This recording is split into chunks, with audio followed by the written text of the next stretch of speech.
Assalamualaikum warahmatullahi wabarakatuh. Kembali lagi di channel Harjo Ternak, channel yang membahas seputaran ternak entok.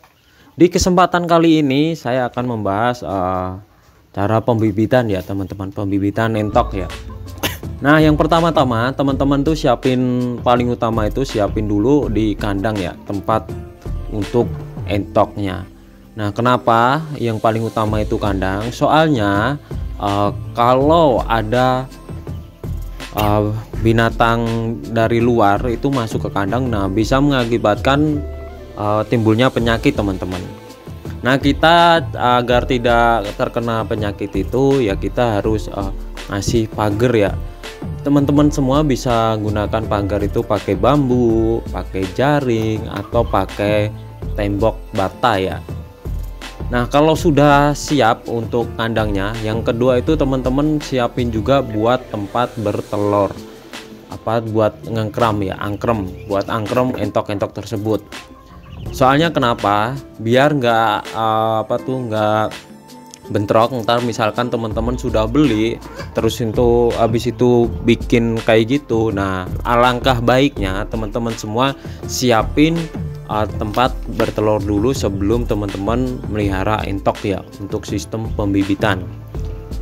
Nah, teman-teman bisa gunain pakai bambu, itu bisa dirangkai pakai bambu, juga bisa pakai triplek papan, itu juga bisa. Kalau lebih cepet lagi teman-teman nyari pakai batako atau herbal, itu tinggal teman-teman sekat-sekat aja ditata. Nah, itu cukup cepat teman-teman. Terus penutupnya atas udah pakai terpal juga bisa, atau pakai plastik, apalah terserah teman-teman semua. Dan kalau sudah itu, habis itu kita nyari indukan itu kita tetap harus benar-benar nyari indukan yang bagus teman-teman. Jangan asal nyari indukan yang asal-asalan atau yang bermasalah.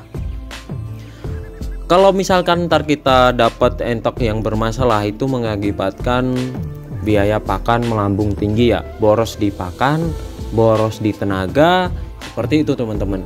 Nah, teman-teman harus benar-benar teliti buat nyari indukan ya. Kalau lebih bagus lagi, teman-teman bisa nyari anakan dari kecil ya, tapi itu nunggunya terlalu lama. Nah, kalau misalkan nggak mau lama, teman-teman beli indukan aja langsung atau siapan seperti itu.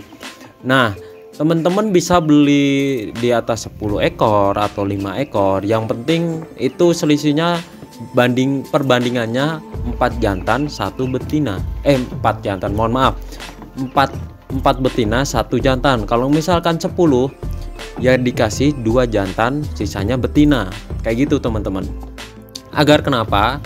Saya sudah pernah ngalamin itu terlalu banyak betina, terus jantannya cuma beberapa ekor, 2 ekor waktu itu ya, 3 ekor itu 26. Nah, itu kurang maksimalnya soalnya kebanyakan ngawinnya, jadinya kecapean, terus sperma buat membuahin ke betinanya itu tidak maksimal.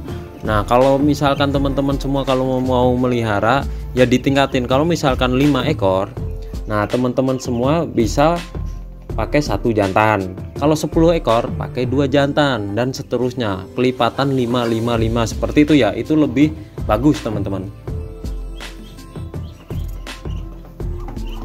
Dan yang selanjutnya yaitu kita pemberian pakan ya. Kan udah beli indukan itu, teman-teman terserah mau beli berapa untuk persiapan. Soalnya kalau misalkan teman-teman masih bingung ya belilah dikit dulu, 5 ekor seperti itu teman-teman. Kalau enggak ya udah banyak sekalian, ntar keuntungan bisa dihitung teman-teman. Nah, habis itu kita siapin di tempat buat neduh. Kalau misalkan teman-teman lebih praktis lagi, teman-teman bisa pakai iop atau buat neduh kayak gitu kan, agar entok-entok itu nggak kehujanan, nggak kepanasan, terus telur-telurnya juga aman, entok-entoknya juga aman teman-teman.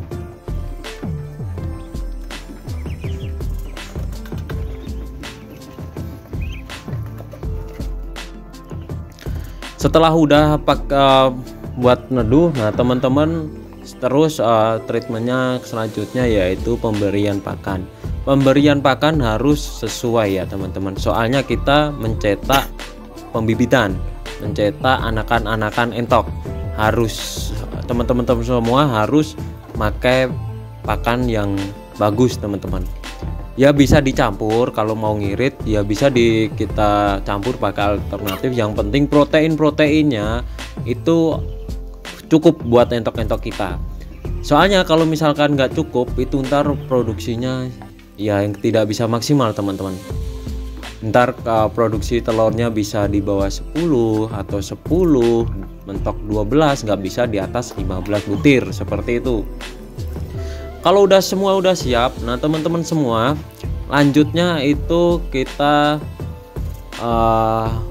ngasih pakan ya. Ngasih pakannya itu, nah untuk entok yang baru datang biasanya itu tidak bertelur langsung. Itu tetap entok-entok itu tetap adaptasi dulu teman-teman sama lingkungan sekitar, agar biar tahu entok-entok itu nyaman atau tidaknya. Kalau misalkan entok-entoknya sudah nyaman, entar jelang masuk ke 2 minggu ke atas itu biasanya sudah bertelur teman-teman. Kalau teman-teman nyari indukan yang sudah benar-benar matang. Nah kalau misalkan nyari persiapan ya teman-teman nunggu 1 bulan hingga 2 bulan baru menghasilkan anak-anakan entok. Nah untuk penjualannya teman-teman nggak usah khawatir, meskipun harganya turun, teman-teman kalau mau ngeluarin anak-anakan entok itu di momen-momen yang tertentu seperti lebaran atau habis lebaran seperti itu teman-teman. Itu kan kebanyakan stoknya yang besar-besar itu biasanya udah dijual-jual, disembelih-sembelih kan buat acara lebaran, acara Natal lah, seperti itulah teman-teman. Nah itu biasanya orang-orang itu nyari buat pembesaran seperti itu. Untuk harga normalnya di tempat saya itu, kalau harga normal itu 10.000 sampai 12.000 teman-teman untuk satu anakan DOD ya, umur 0 sampai 1 minggu harganya segitu.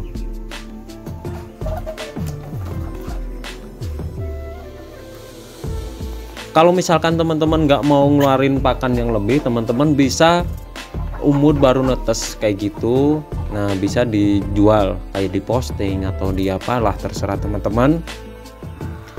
Itu kita nggak ngeluarin biaya pakan buat anak-anakan entok, itu lebih untung banyak ya. Kalau harganya 9.000 sampai 10.000 itu masih untung teman-teman kalau menurut saya, soalnya kita belum ngeluarin biaya pakan untuk anakan entok seperti itu. Kalau enggak, teman-teman juga bisa dibesarin untuk acara-acara, maksudnya momen-momen seperti lebaran, Natal atau tahun baru seperti itu teman-teman. Ya kita harus sabar kalau misalkan nunggu momen-momen seperti itu. Nah seperti itu teman-teman. Intinya teman-teman tetap semangat, jangan pantang menyerah. Kalau misalkan mau pembibitan nggak masalah, itu sama-sama untung teman-teman. Mau pembesaran itu juga sama-sama untung, tergantung kita dari kuantiti ya, dari jumlah. Kalau misalkan sama-sama jumlahnya sama-sama besar, itu keuntungannya juga besar. Kalau cuma dikit ya keuntungannya dikit teman-teman. Ya tergantung kita pinter-pinter ngolah entok itu, gimana kita jualnya, gimana kita ngasih pakannya, terus kita perawatannya, seperti itu teman-teman. Kalau mau pakai vaksin ya mau silakan, kalau mau pakai herbal ya silakan, itu terserah peternak sendiri-sendiri teman-teman. Kalau saya ya saya pakai herbal seperti itu. Ya mungkin sampai di sini dulu video dari saya pembahasan untuk pembibitan ini teman-teman. Semoga teman-teman semua berhasil, diberi kelancaran, diberi kesuksesan untuk berternak entoknya. Amin ya robbal alamin. Buat teman-teman semua yang belum subscribe, tolong di subscribe dulu agar channel saya ini bisa berkembang, bisa memberikan video-video yang bermanfaat bagi teman-teman semua. Dari saya Harjo Ternak, wassalamualaikum warahmatullahi wabarakatuh.